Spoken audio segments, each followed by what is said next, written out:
So it was roughly 2012 when I read Pagan Christianity.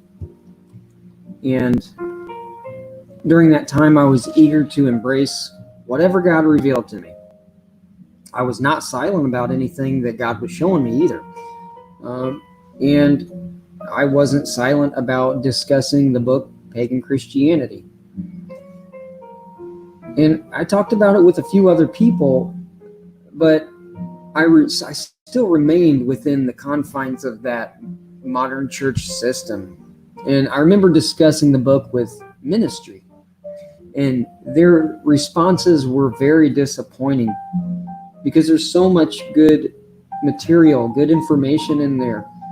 And I honestly considered that his book was meant to bring the mainstream churches back to the biblical mindset and their structure, and I still do.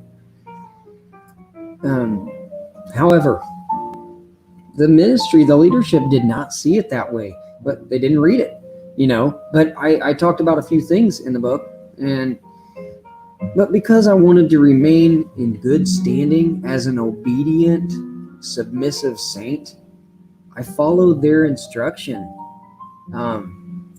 My pastor said this book is a tactic of the enemy. It's just trying to distract you or confuse you. He commended me for being such an inquisitive mind, but he basically cautioned me that sometimes being so curious leads to deceptive doctrines. It is basically a way of saying questioning anything that he teaches is a form of deception. And that goes back to the steps of indoctrination and things like that, he told me that, if something leads us away from the structure and the order of the church, it's not God's will, And looking back, it's now apparent that he was evaluating the circumstances. He was evaluating all the information that I was sharing with him by his pre-held beliefs and his organizational standards. And he wasn't really looking at what I was saying. He was taking it in with a predetermined, made-up mind that everything that I was going to talk about goes against what we have established, our kingdom, our empire. So shut him up, basically, is the attitude. That was the only structure that he was familiar with. So, of course he's going to evaluate everything by what he already believes. Anyway, despite my skepticism about the structure that I had been a part of and what I was reading in Pagan Christianity, it just sparked something inside of me. And everything, he has, it's not like Viola is a guy that is bashing churches. It's not like he's an atheist who's trying to say, here's why the Christian faith is false. No, Viola he professes, scripture, everything, the Messiah, a believer. He is a believer of the faith that we read about in scripture. But, for the next few years after that time when I first read it, had those discussions with the pastors, I operated under their submission according to their hierarchy. But, in the back of my mind, I knew something had changed, in my heart and my spirit. I was never satisfied with the formal setting of the church. For the next few years until I actually came out, I was paralyzed, spiritually paralyzed. Although, during that time, I was still a platform minister, meaning I was one of those high-minded yes men. I was sporting my fancy threads every Sunday. The reality was, I really just felt that I was more disconnected from the people I wanted to reach. I was still, I was superficial. I was fake. I was going through motions. So, basically everything that I described in this chapter up to this point, the legalism, the status quo, I was guilty of it. I went through those motions just because I wanted to be a good little saint and submit. And Matthew 7:5 says, "You hypocrite, first take out the plank from your own eye, and then you'll be able to see clearly enough to remove the speck from your brother's eye." And like I discussed in the last video, I've been accused so much of just being a person who wants to correct others, and when I need to remove it, when I need to do that myself. And I'm thinking, that's why I'm talking about this stuff now, because I did take the time. I did take the time to remove the plank from my own eye about the issues that I'm talking about. We all got a long way to go. We all have planks in our eye. But I've never tried to correct someone else about something that I didn't already correct myself about, And this is another reason the content of these videos in the chapter 10 of the book, it shouldn't be mistaken as an attack against others. The same issues that I'm discussing, that I'm exposing, are the issues I had to acknowledge first. These, Commercial Christianity, this whole chapter, these are the beams from my eye. I'm taking out. This is my testimony. I'm grateful that God, I'm grateful that He continued to reveal fragments of truth during all of those years of bondage that I was in, while I was spiritually paralyzed. This, pagan Christianity, it was a major turning point in my life. Even though I ignored it for a long time, it was subconsciously retained in my mind. So I'm thankful for that. I just need more of a push to come out of that system. And eventually God used something even more compelling to grab my attention. And roughly, it was August of 2013. And this had nothing to do with the structure and the commercialism, what I was reading in pagan Christianity. My theology was challenged. The doctrine that the church that I was a part of was challenged. I still believed in their doctrines, the things there. The main thing that made the Oneness Pentecostal Church what it is the oneness view of the Son, Jesus Christ. But my theology about that subject was shifted. And if you don't know, I was raised Trinitarian, but I became a part of the Oneness Church in my 20s. It was a long process, but from my late teen years to mid 20s, I basically transitioned out of that Trinitarian mindset and kind of leaned more towards oneness theology and modalism, which basically is a belief system that Jesus is the Father. Because I knew there were not three gods, and I knew that three persons couldn't logically be God, but I wasn't stupid enough to think that, God's just a mystery and he can do the contradictory. He can do whatever's contrary to the logic that he put in your mind to operate. And that's what Trinitarians want you to think, that God doesn't have to follow the logic. Even though he gave you logic, he doesn't have to operate by that logic. He can still be three persons and one God. Anyway, I got out of that mentality where I was kind of, but the modalism wasn't any closer to the truth, because they believe Jesus is the Father, and they just basically destroy the identity of the Son by saying the Son's identity is the Father. The Son was just a meat suit that the Father wore when he came to earth. And then, you get into, well, then who was Jesus praying to if Jesus was the Father? And then they'll use that same argument. Well, God doesn't have to operate according to our logic, even though he gave us logic to think about, to make sense of things. They use the same Trinitarian argument to say that, God, his ways aren't our ways. It's convenient. But this is the theology that was challenged during the August of 2013. God would use that to wake me up. I became connected with a certain pastor from the same organization who seemed to be questioning this topic himself. And I remember multiple pastors speaking negatively about this individual. Now I understand why. He was hungry for the truth, and he was willing to forsake the traditions of the organization. And some people warned me that this pastor was just a man with his own agenda. They advised me to sever all contact with him because he was dangerous. In fact, he was disfellowshipped from the organization. His license was removed because of his, and he announced different, his beliefs, and they stripped him of his license.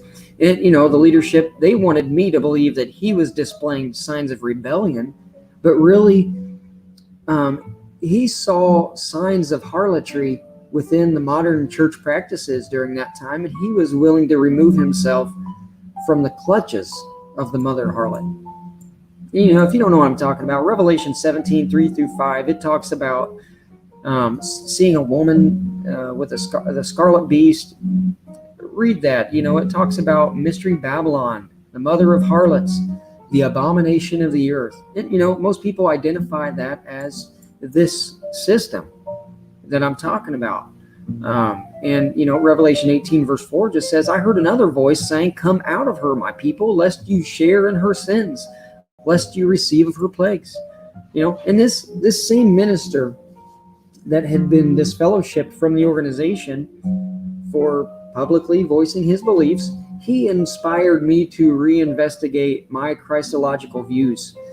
And after about 5 years of thorough research, and I documented it, 5 years of research, and it's still incomplete. This was the next 5 years of my life discussing the Christology and why modalism is a false belief system, no closer to the truth than Trinitarianism. That's what I journaled during that time. I took the time to question my beliefs. I took the time to investigate all those proof texts, our favorite passages that we would always selectively emphasize to prove why Jesus is the Father. That was the product. That was the result. And after 5 years of that, God showed me that our entire organization was sorely misguided about our most highly observed doctrine, the oneness view of the Son, the belief that Jesus is the incarnation of the Father. It was our most sacred theological calf, I'll tell you now. And eventually I came to an understanding that it's now proven to be the most biblically consistent view of the Son, that Christ was an authentic human sent by his divine Father. He was a man who conquered sin and was anointed by God to be the Messiah. He's not an average man by no means. I know a lot of people will say that you're just trying to say Jesus was just an average guy. I'm not trying to say he was just an average guy. I'm trying to say he was an authentic human. And we can get into that whole argument, but then they'll say, well, what about this verse? They say the word became flesh, and stuff like that. And we can get into that later, but funny, I want to talk about it now, but I mean,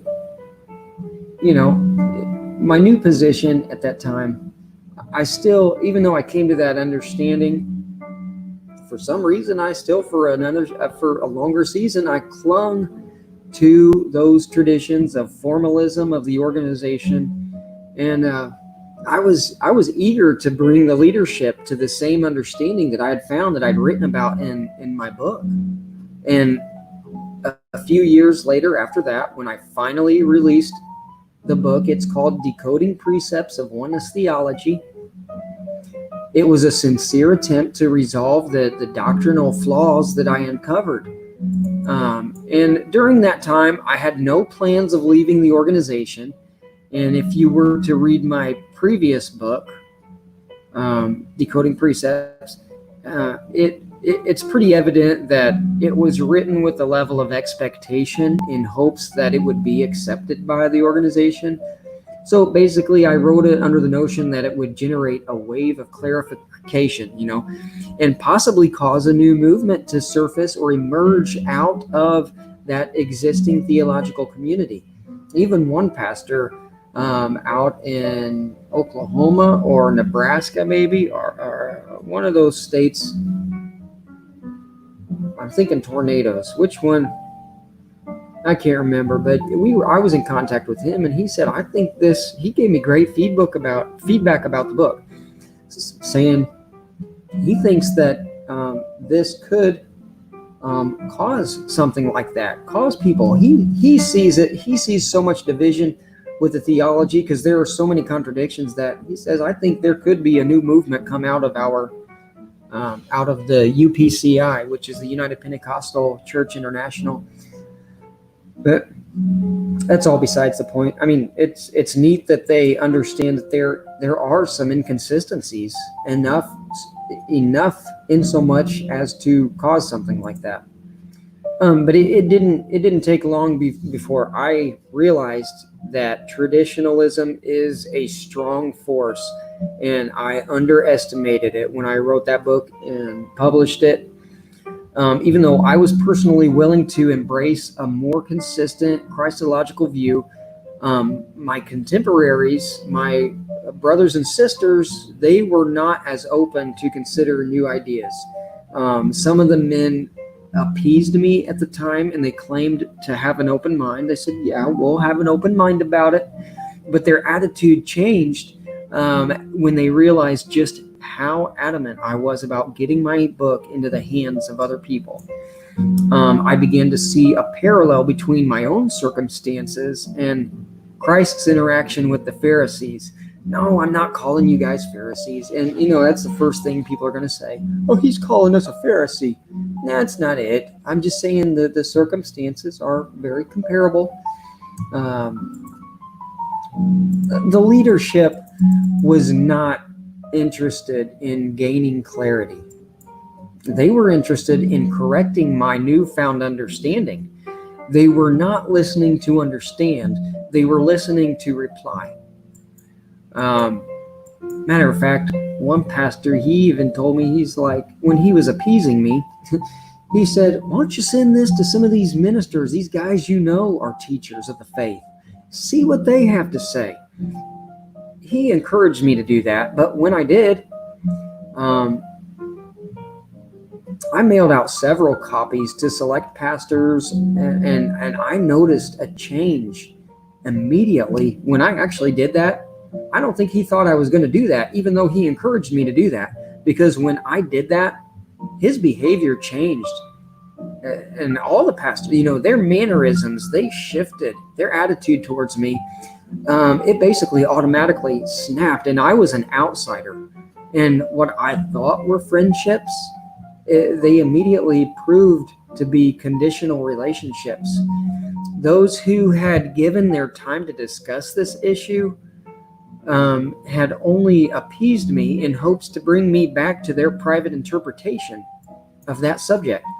And for a few months, I felt like I had been betrayed. Despite a lot of further details that I'll keep confidential, I guess, God knew that I was now ready. He showed me that I was prepared enough to come out of institutionalized Christianity. And it took that, I guess.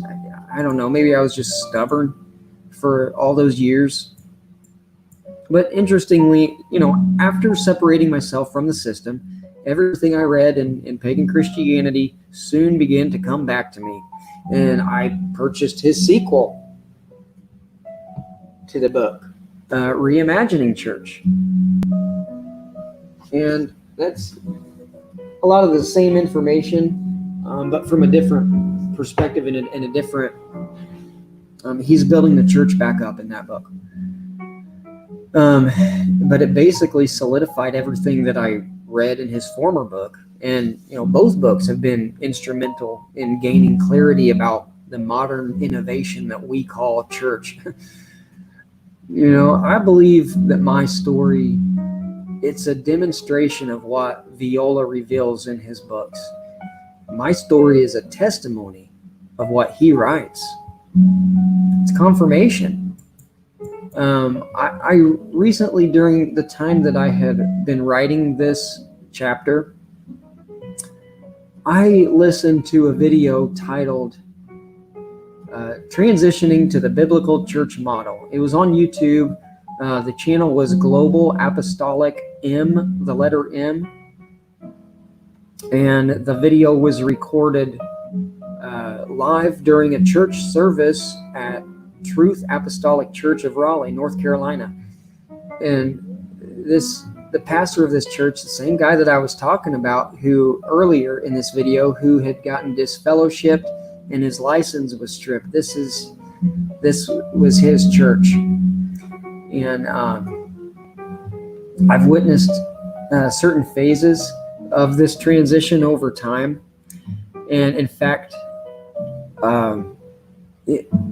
it's neat to watch someone who was in leadership, one of the very few, because the odds are that people in leadership who are pastors are not going to come to this revelation of how they are a part of that system. Well, this guy beat the odds, man. And he does not care that I throw his name out there because I asked him permission.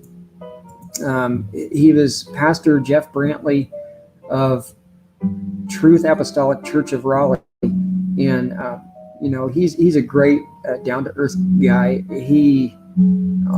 He's willing to question his beliefs. He's willing to come out of a lot of the clutches of the harlot.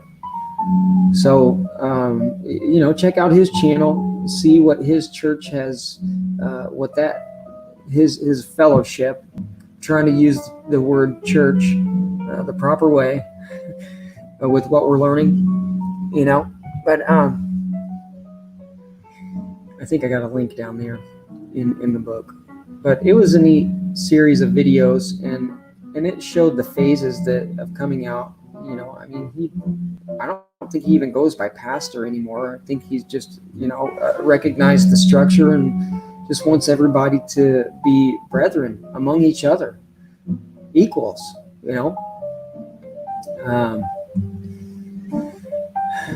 But he's made several strides to reclaim the biblical pattern. And one of the things that he pointed out in the video was a few passages that we read about in Scripture was 1 Corinthians 14:26 that says, what is the outcome then, brethren? When you assemble, each one has a psalm, one has a teaching, one has a revelation, one has a tongue, one has an interpretation. So let all things be done for edification. And, here we see that Paul opens the floor to each one so that all could have the opportunity to minister. And this is in stark contrast to the performer-spectator model that has become the standard protocol, I guess, in today's commercial setting. For me, it's been encouraging to see others embrace the biblical model, especially when they come out from the same indoctrination, the same organization that I was a part of, that same line of thinking. And I thank God that this fellowship that I'm a part of here in town came out from that same mindset, that same UPC, the Oneness Pentecostal.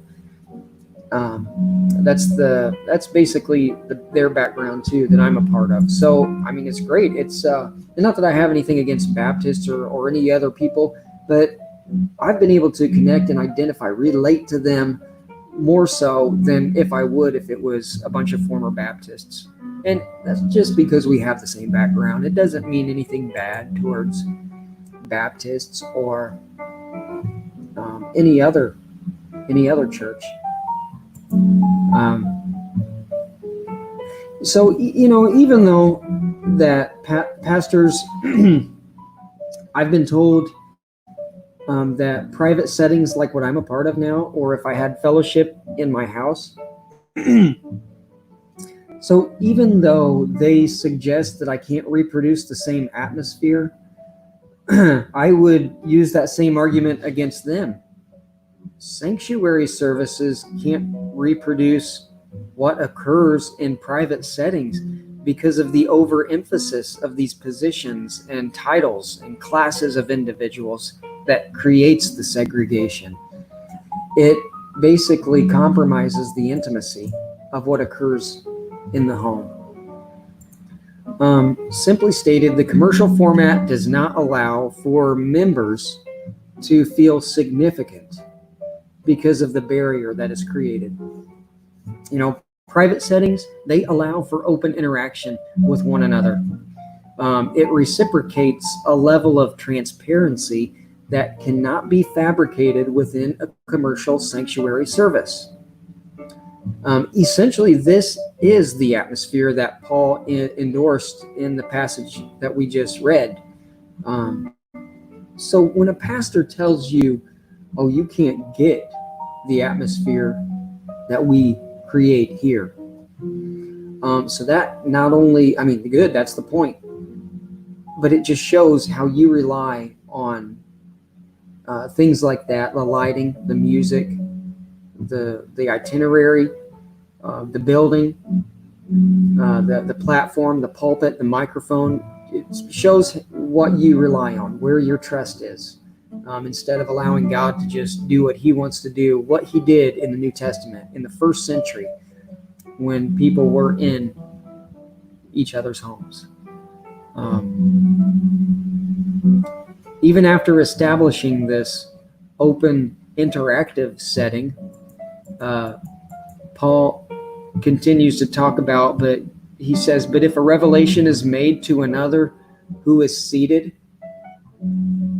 the first one must keep silent. For you can all prophesy one by one, so that all may learn and may be exhorted. So I might have to read that again, but it should cause every professing Christian to reconsider the modern structure. Did you hear that? Did Paul just say the speaker must be silent if a seated member has something revelatory to share? Can you imagine what would happen today if a random member of the congregation stood up during a sermon to share his revelation? Oh my gosh, today mainstream churches, they disregard this basic instruction about the format of a meeting.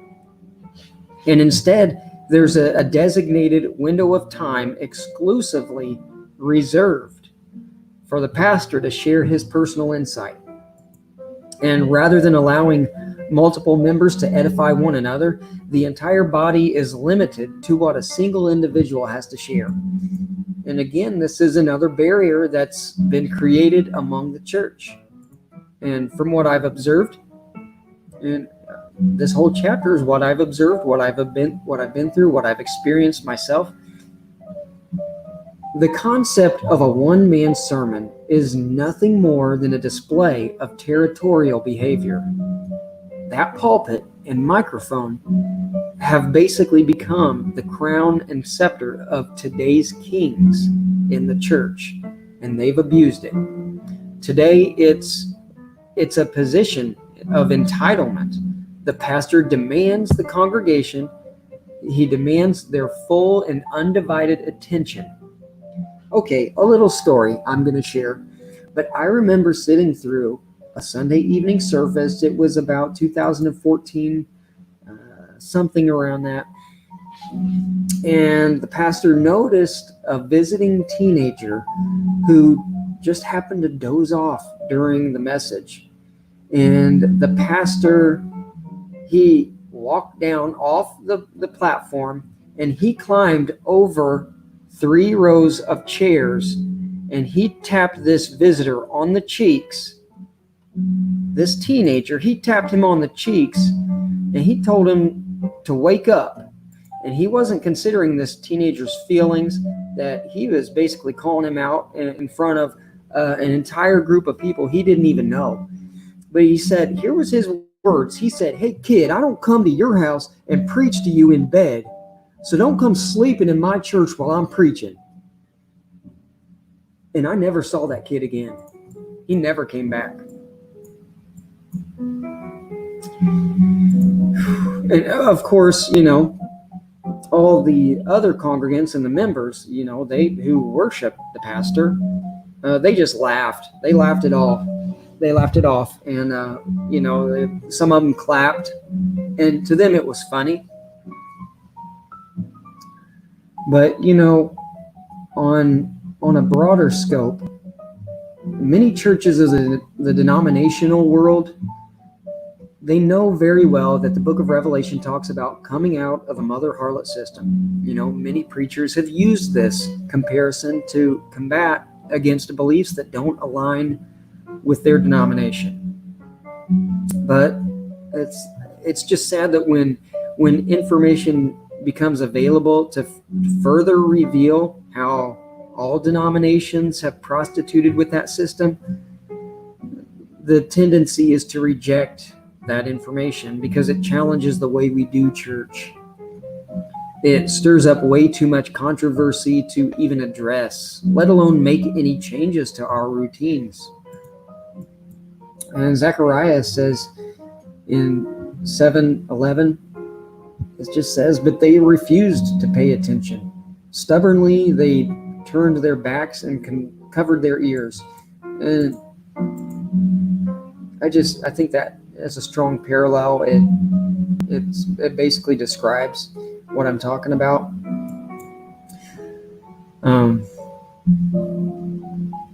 Just like the regional churches of the first century in different locations, today's various churches, they're all in different stages of development. Some have embraced a more complete revelation than others. When it comes to commercial Christian establishments, it appears that most organizations are comfortable practicing what has always worked for them. And there was that saying in the last video, if you always do what you've always done, you'll always get what you've always got. They rely on what is familiar, and therefore they reject any ideology that doesn't line up with their reality. So, it seems absurd to consider the words of today's legitimate prophets, today's ark builders.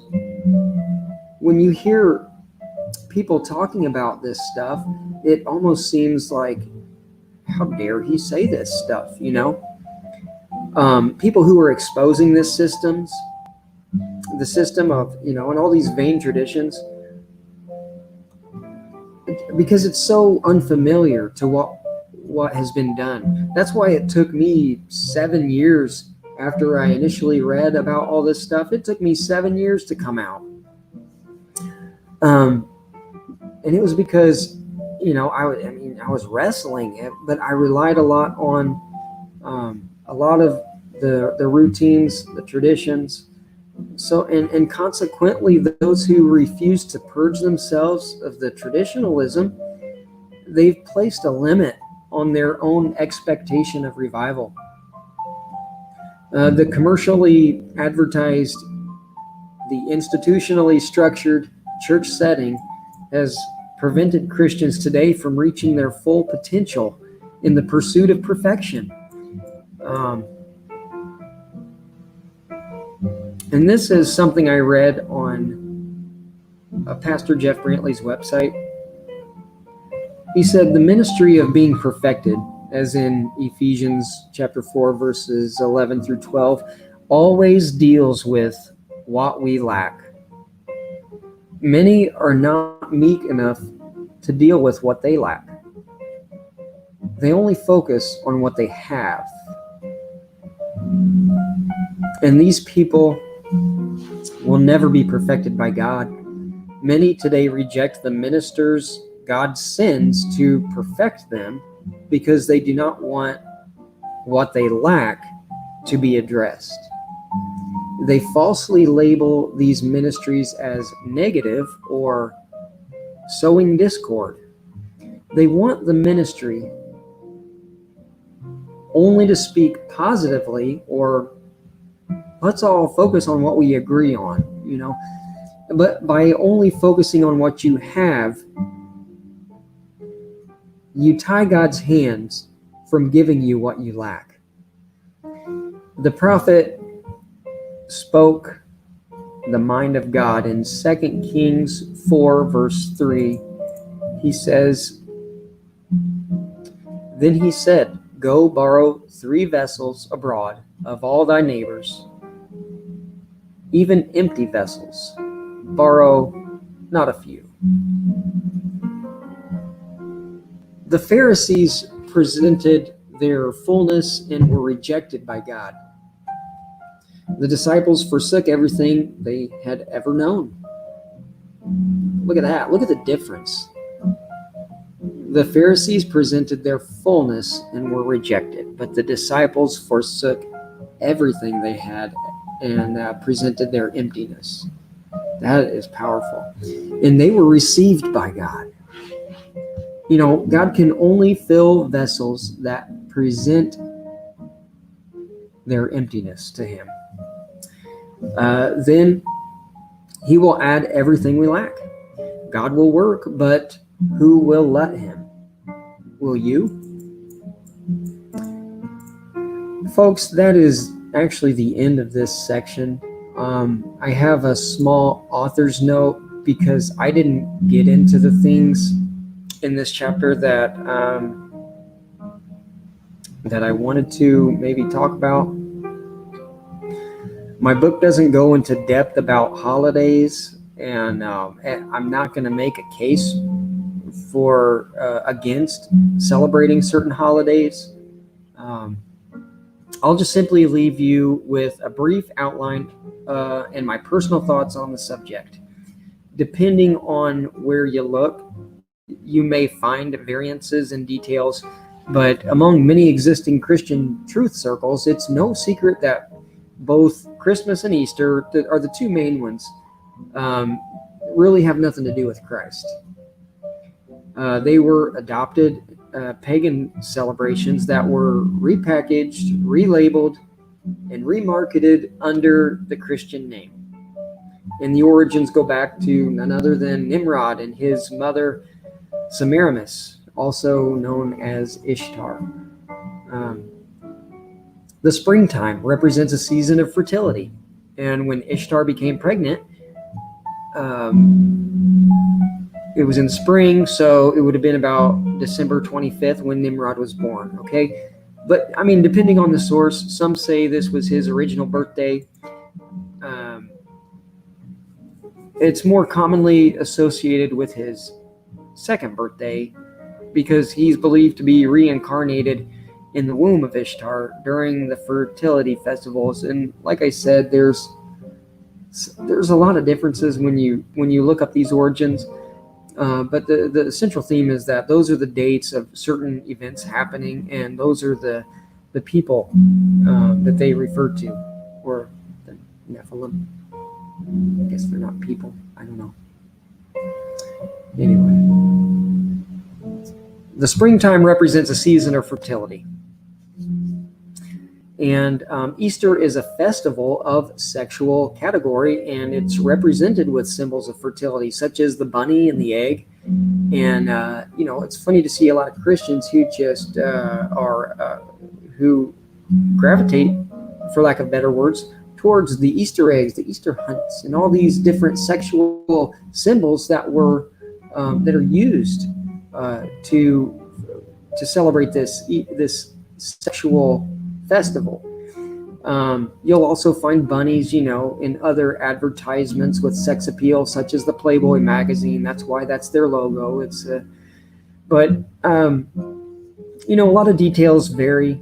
One consistent detail that you will find is that both holidays are associated with Nimrod and Semiramis, not Christ. And I'm not trying to tell you to do anything. I mean, my family, my whole family, my extended family, they always get together on these holidays. So I don't not go because of what I've found. I still go visit with my family. I know they're going to give my children candy. Different people are at different levels. And, in this thing, I don't feel like I need to cut off my family because they celebrate holidays. I know where their heart is with God. I know these are just traditions of men. And so you do what you need to. I'm just suggesting that neither holiday, Christmas or Easter, should be celebrated in the name of Yeshua. So I don't tell people to keep the Christ at Christmas, that type of stuff. Jesus is the reason for the season. I don't do that type of stuff. If people want to talk about Christmas and what it's about, I'll tell them, But neither festival was rooted in the Christian faith, okay? So there it is. That's this video. Thanks for watching again. The next and last segment is going to be on the corporate empire called Christianity. This talks about the business of Christianity, the corporate side of things. And we'll get into that. Maybe I may go ahead and do the video now. I don't know yet. I love you guys. Thanks for watching. Share it, like it, subscribe, and let it reach somebody. I want this to change people. So God bless.